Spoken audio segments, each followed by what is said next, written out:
Assalamualaikum warahmatullahi wabarakatuh. Nama saya Dewi Yunita Nasution. Saya akan membahas materi tentang logika matematika. Dalam logika matematika terdapat pernyataan nilai kebenaran kalimat terbuka. Yang kedua, operasi logika matematika, converse, inverse, kontraposisi suatu implikasi, pernyataan majemuk, tautologi dan kontradiksi, pernyataan berkuantor dan penarikan kesimpulan. Yang pertama itu pernyataan nilai kebenaran dan kalimat terbuka. Pernyataan adalah kalimat yang hanya benar saja atau salah saja, tetapi tidak dapat sekaligus benar dan salah. Nilai kebenaran adalah nilai benar saja atau salah saja dari suatu pernyataan, tetapi tidak bisa sekaligus benar dan salah. Dan kalimat terbuka adalah kalimat yang memuat peubah atau variabel. Selanjutnya yaitu operasi logika matematika. Yang pertama, negasi atau ingkaran, yang kedua konjungsi atau dan, yang ketiga disjungsi atau, yang ketiga implikasi atau jika maka dan yang kelima yaitu implikasi jika dan hanya jika dan yang ketiga yaitu converse, inverse dan kontraposisi suatu implikasi.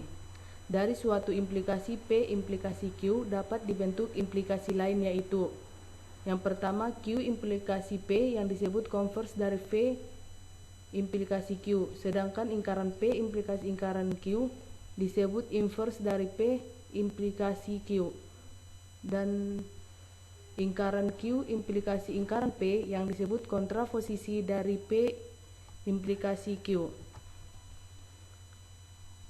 Dan yang selanjutnya itu pernyataan majemuk, tautologi dan kontradiksi.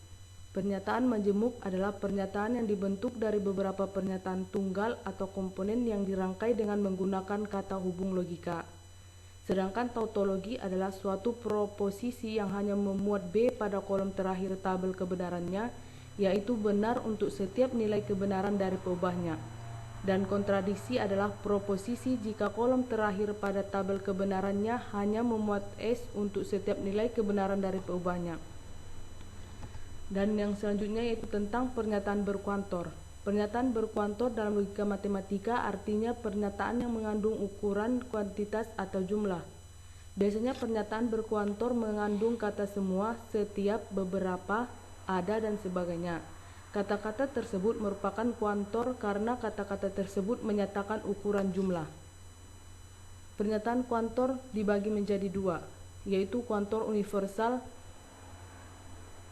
yang artinya pernyataan yang menggunakan kata semua atau setiap.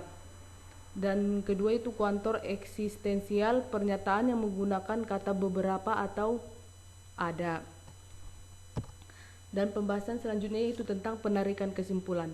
Dalam penarikan kesimpulan ada 3 cara. Yang pertama modus ponens. Modus ponens yaitu misalkan diketahui premis P implikasi Q dan P. Modus ponens menyatakan bahwa jika hipotesis P dan implikasi P implikasi Q benar, maka konklusi Q benar. Yang kedua yaitu modus tollens. Misalkan diketahui premis P implikasi Q dan ingkaran Q, dari premis itu dapat diambil konklusi ingkaran P.